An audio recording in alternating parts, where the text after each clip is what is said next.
Un boato che ha fatto tremare le finestre, poi il silenzio. L'auto, una Ford Fiesta, si è schiantata contro il muro ed il cancello di un'ex scuola. Che cosa ha visto?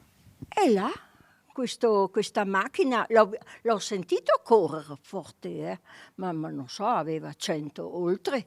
Al volante un 19enne di origine moldava. Il ragazzo aveva trascorso una serata al bar poco distante dal luogo del drammatico incidente in compagnia di alcuni amici. Poi ha preso l'auto ed intorno alla mezzanotte il violentissimo schianto. Io ho visto il ragazzo era lì in terra, così perdeva tanto sangue, così c'è anche la macchina distrutta completamente.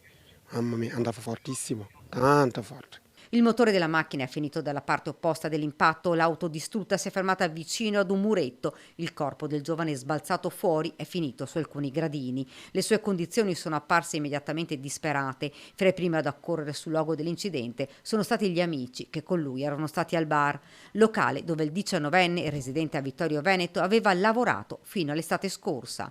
A parlarci il papà di uno degli amici che ha tentato disperatamente di soccorrere il giovane ferito. Erano qua, era andato a prendere le sigarette giù al tabacchino qua al distributore e dopo non lo so perché devo ancora vedere mio figlio che è al lavoro adesso e niente, è partito a prendere le sigarette e mi ha detto che è stato uno dei primi a arrivare, che è sbalzato fuori dalla macchina. Dopo, quando sono arrivati i soccorsi, l'hanno subito intubato e adesso il ragazzo qua è andato a lavorare stamattina, ma è rimasto... Suo figlio? Sì, è rimasto sotto shock, sì. Ci racconta che il figlio avrebbe potuto essere in macchina con l'amico. Venerdì scorso gli ho detto andate piano con le macchine, sì, ce l'avevo già nella pelle. Il silenzio del borgo squarciato dal suono delle sirene dei soccorsi. Il 19enne è stato elitrasportato all'ospedale di Treviso in fin di vita. I vigili del fuoco hanno provveduto a mettere in sicurezza l'area e l'autovettura stessa sul posto per i rilievi carabinieri di Vittorio Veneto.